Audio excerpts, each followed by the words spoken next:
और डिंगल बींद है। एक डूंगरदान जी आसिया जिनका जिक्र बार बार चलता है, अमादान जी, उन्होंने डिंगल और पिंगल का फर्क करते हुए समझाया।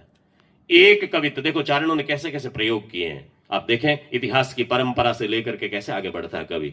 डिंगल और पिंगल में एक कवित्व में एक सवैया लिखा उन्होंने, सवैया की आधी जड़ में डिंगल आधी में पिंगल, शब्दावली आधी में डिंगल की विशेषता बतानी, शब्दावली आधी में पिंगल और पिंगल की विशेषता बतानी।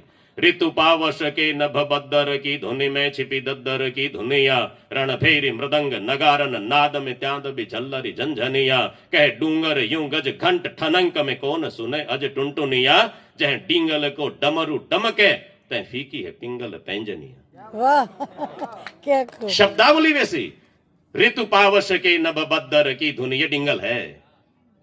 बरसात की ऋतु हो, बादलों की ध्वनि गड़गड़ाहट हो रही है, वो डिंगल है।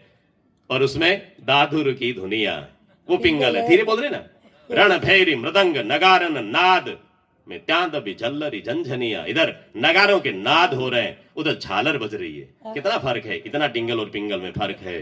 कहे डूंगर यूं गज घंट ठनंक, गज का घंटा है उसकी ठनंक होती है, तय फीकी है पिंगल पैंजनिया, इधर पाजेब बज रही है।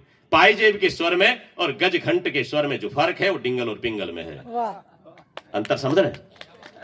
जब जब पिंगल के कवियों ने डिंगल में आने की कोशिश की है, तो आपको जानते हैं केशव को पढ़ा होगा, हिंदी के विद्यार्थी भी होंगे। केशव रीतिकाल के बहुत बड़े कवि हुए ब्रज के, और आचार्य रामचंद्र शुक्ल ने हिंदी साहित्य के इतिहास में उसे कठिन काव्य का प्रेत कहा। कठिन काव्य का कवि नहीं, कठिन काव्य का प्रेत हिंदी साहित्य के इतिहास में आचार्य रामचंद्र शुक्ल कहते हैं, क्योंकि केशव ने बहुत सी जगह पर डिंगल को अपनाने की कोशिश की।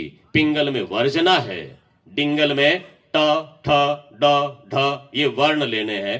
उन वर्णों को केशव ने पिंगल में अपनाने की कोशिश की। और जह जाति फटी दुख की दुपट्टी कपट्टी न रहे, जह एक घटी निघटी रुचि मीच घटी हु घटी जग जीव जति न की छूटी तटी, अग ओघ की बेर कटी विकटी निकटी प्रकटी गुरु ज्ञान घटी, चहु और न नाचत मुक्त नटी गुण धूर जटी वन पंचवटी। केशव वर्णन करता, पंचवटी का वर्णन करते हुए उन्होंने जब कहा, तो वो वर्णन केशव डिंगल की परंपरा से लेकर के करता है, लेकिन उस वर्णन में पिंगल वालों ने, उन ब्रज वालों ने कहा कि ये तुम्हारा काव्य पिंगल में खारिज किया जाता है, इसलिए केशव को कठिन काव्य का प्रेत कर दिया। दूसरे की बात को स्वीकार करना बड़ा मुश्किल होता है, दोनों भाषाओं में फर्क है। खैर मैं आगे बढ़ता हूं, इतिहास की बात में आते हैं। चारण कवि